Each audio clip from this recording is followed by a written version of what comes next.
Welcome back from the break. Later this month, a charity art auction will be held featuring artworks from prominent Perth painters and potters to raise funds for leukaemia research.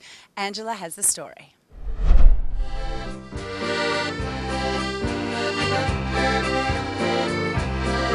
But I still realise the fragility of life. We need to continue the research that leukemia is doing, because the lives could be saved. It could be the life of your daughter, your son, your grandchildren. So please come to the exhibition of the art auction on the 27th of March, Wednesday, between 6 and 8 p.m. at the Old Customs House in Fremantle. Before the exhibition, there's 12 places for the masterclass with Ian. It'll be active trapeze acrobatics on circus silks, and you have the pleasure of drawing them under the supervision and guidance of Ian. So please remember the date, the 27th of March, Wednesday, between 6 and 8 p.m. There's some lovely artwork to be auctioned. You'll enjoy it, you'll enjoy the atmosphere, and every cent that is collected will go to leukemia research to find the causes and cures of blood cancer. Ian, thank you for giving me your time. Look, and I'm delighted, I really am delighted that you have offered your time, your generosity of giving us this wonderful painting of yours, celebrating the circus. It's a beautiful piece of work, colourful like your life. Considering the hardships and the trauma you've gone through this last year. I am very proud of myself, mainly because I have survived cancer, because I've had cancer in my family. There's been 8 of us and 5 of us have died of cancer. And I think I'm the only one that has survived. And I consider it, in this stage of my life, that it's the best thing that ever happened to me. My year of sickness in 2017, because it's given me a whole new lease on life, and I'm at the most exciting stage of my life in my work, and I owe it to cancer because it's given me a wake-up call about how important life is. I think I was extremely positive the way that I cured myself, because I was so positive, because I was teaching all the way through when I was having chemo and painting full-time. Yes. And I'm extremely proud of our health system. I think we have the most wonderful health system here in Australia. The service and the attention was amazing. I want to raise money for Leukemia Foundation to continue their research into the causes and cures of cancer.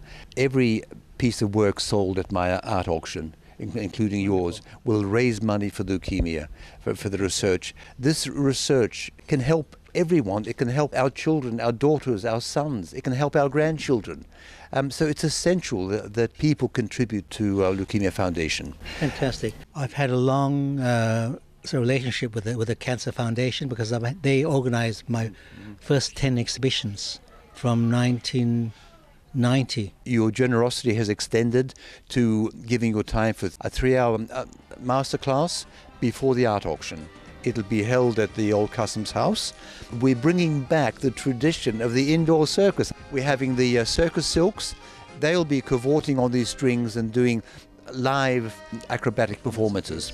And while the 12 lucky people who will attend your masterclass will be able to draw them. Artsource, who own the building, are pleased to have the art circus back, albeit only for a short time. I had a 5-year-long studio in the circus school, and I love working with the circus, because all my work is about movement. So it's just perfect. The movement is reflected very much in your artwork, but I believe you've changed a little bit more to space and white light. Could you tell us a little bit about that? I'm just moving on in my journey of life and my journey in my work. I'm looking at the empty spaces. In our journey through life, we tend to spend a lot of time, earlier part of our journey in life, where we concentrate on the positive areas of our life and not being aware of the empty spaces. And as I'm aging, I'm looking more at the empty spaces. And what I'm painting now, I've got a major show in Singapore on the 10th of October based on the theme of clear light,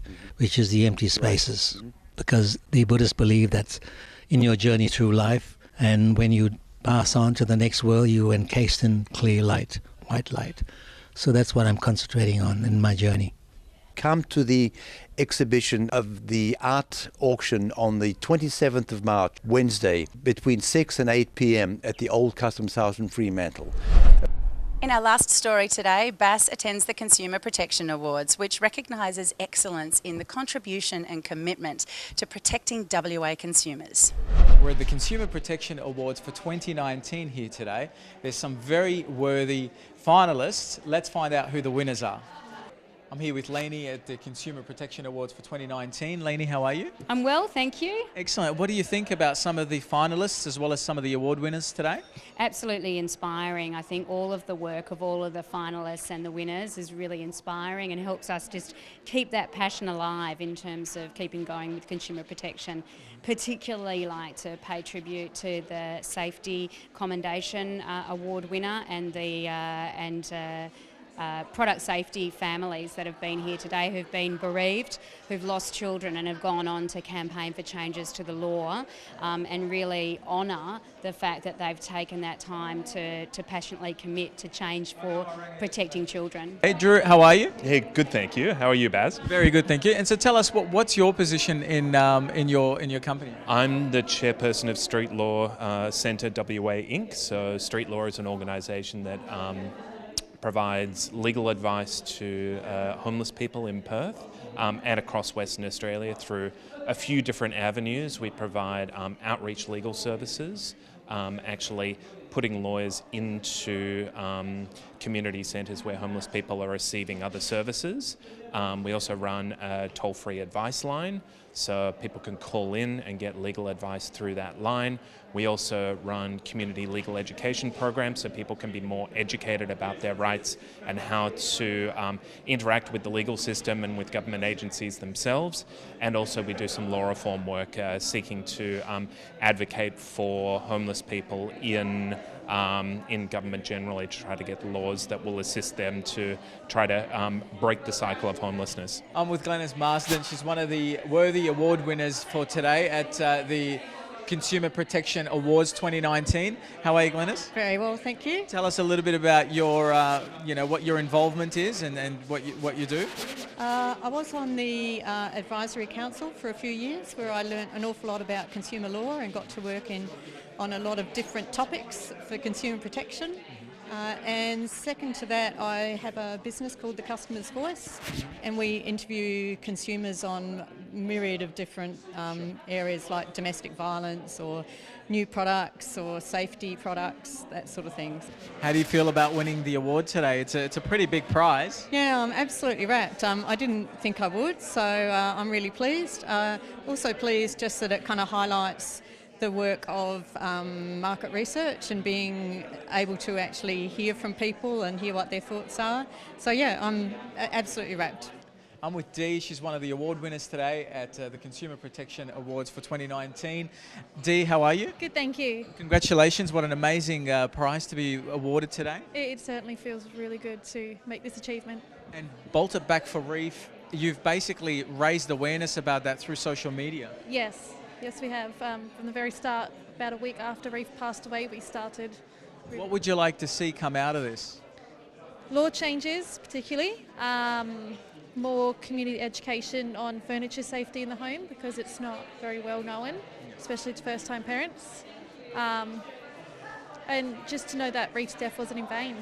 And Reef's story is a pretty heart-touching story in the sense that while you're waiting for approval from the landlord to bolt the furniture to the wall, that's when the accident happened? She was actually denied approval to bolt his furniture to the wall.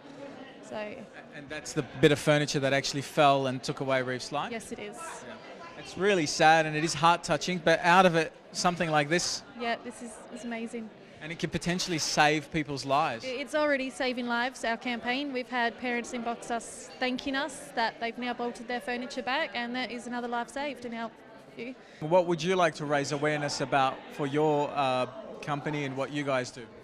For street law, I think it's important that people know about the work that we do and know about the ways in which they can assist us, particularly within Perth's legal community.